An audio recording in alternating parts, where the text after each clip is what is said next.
Bonjour, c'est Anne-Valérie en direct du chemin de Compostelle. Je marche depuis 2h30, 3h ce matin et je n'ai vu personne, pas un pèlerin à l'horizon. Hier, dans le gîte dans lequel j'étais seule aussi. La patronne me disait qu'en général, il y a 18 personnes et j'étais seule. Alors je m'interroge, est-ce que les pèlerins ont été décimés par la chaleur ou est-ce qu'ils ont décidé de s'arrêter parce qu'il a fait vraiment très très chaud ces derniers jours et peut-être que beaucoup ont pris cette décision d'arrêter de marcher. En tout cas, moi qui aspirais à la solitude, je suis servie. Gratitude pour cette solitude, ces grands espaces, ce silence. Et je parle de ces pèlerins qui ont peut-être décidé d'arrêter. Et ça m'amène à la vidéo que j'ai faite hier sur pourquoi on se met en chemin, pourquoi on décide d'aller marcher sous cette chaleur écrasante. Et pourquoi il faut des pourquoi et pourquoi pas marcher sans pourquoi juste pour être vivante. Et pour autant, il y a bien des raisons. Il y a plein de raisons. J'en parlais dans ma vidéo d'hier. Et pour ma part, j'ai envie de prendre des décisions, de faire des choix. Pour ma vie personnelle, pour ma vie pro, pour mon business. Quand on est entrepreneur, on a chaque jour des dizaines de décisions à prendre, en plus des décisions qu'on a à prendre dans la vie de manière générale. Et je me rends compte sur le chemin qu'il y a aussi sans cesse des micro-décisions à prendre et qui peuvent prendre des proportions terribles. Est-ce que je bois maintenant, quitte à vider ma gourde et ne pas savoir quand je vais retrouver de l'eau alors qu'il fait si chaud? Est-ce que je fais une pause maintenant ou plus tard? Est-ce que je décide de m'arrêter à telle étape ou je continue un peu plus loin? Est-ce qu'en fonction de la météo, je ferais mieux de faire telle ou telle stratégie? Et en fait, c'est génial d'être seul pour prendre ces décisions parce que dans la vie, on est seul en réalité pour décider. Et si je ne décide pas, c'est les circonstances qui vont décider pour moi, c'est les autres qui vont décider pour moi et décider, c'est vraiment être dans mon pouvoir. Et je trouve ça fabuleux d'être dans cette conscience que nos décisions sont notre pouvoir et façonnent notre vie, la vie qu'on veut. Qu'est-ce que c'est décider en fait? C'est tout simple, c'est choisir une pensée. C'est choisir une pensée qui va nourrir des émotions et être suivie d'action. Et souvent, il y a un gouffre là justement entre la décision, la pensée et puis l'action. Pourquoi ce gouffre? Parce qu'au milieu, il y a ces émotions. Et c'est là que tout se joue. Et quand je prends une décision, quand je pose un choix, il y a deux options. Soit je suis dans le doute, dans l'inquiétude, dans le stress, parce que j'aimerais contrôler, prendre la bonne décision, la meilleure décision. Et je choisis en fait en fonction des éléments dont je dispose dans l'instant, maintenant, dans cet espace-là.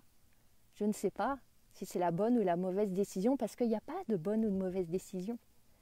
Puis le doute, il peut aussi être mis par les autres qui vont projeter leurs peurs, leurs envies. Et combien de fois on est tenté de décider pour les autres, à cause des autres?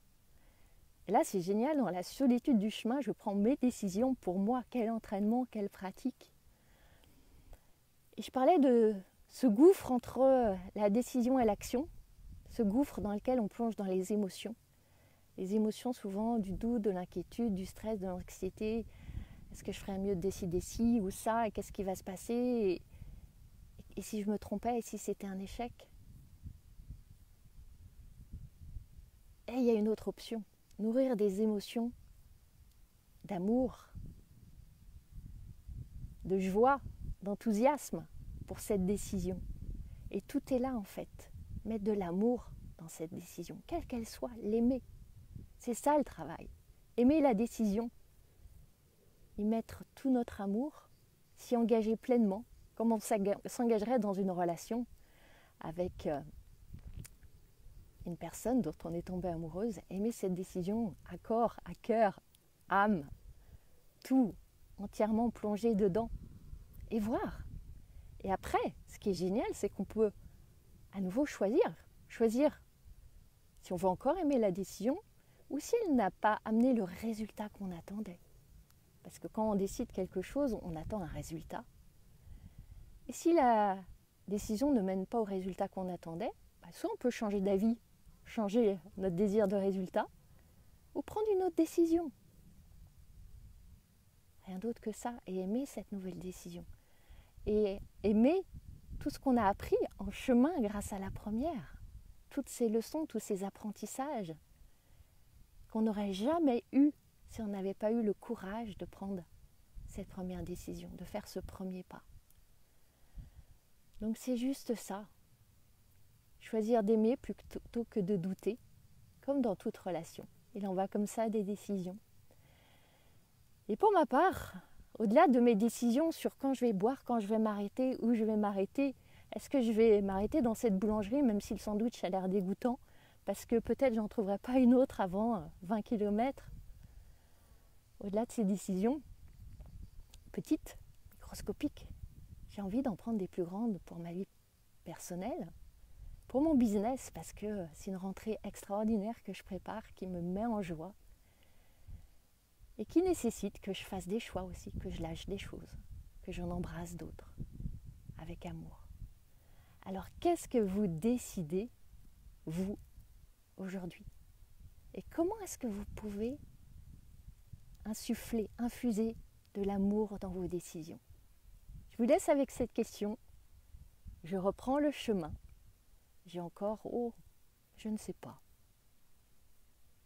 une dizaine, une quinzaine de kilomètres, une bonne quinzaine je pense. Et je vous retrouve bientôt. Très belle journée.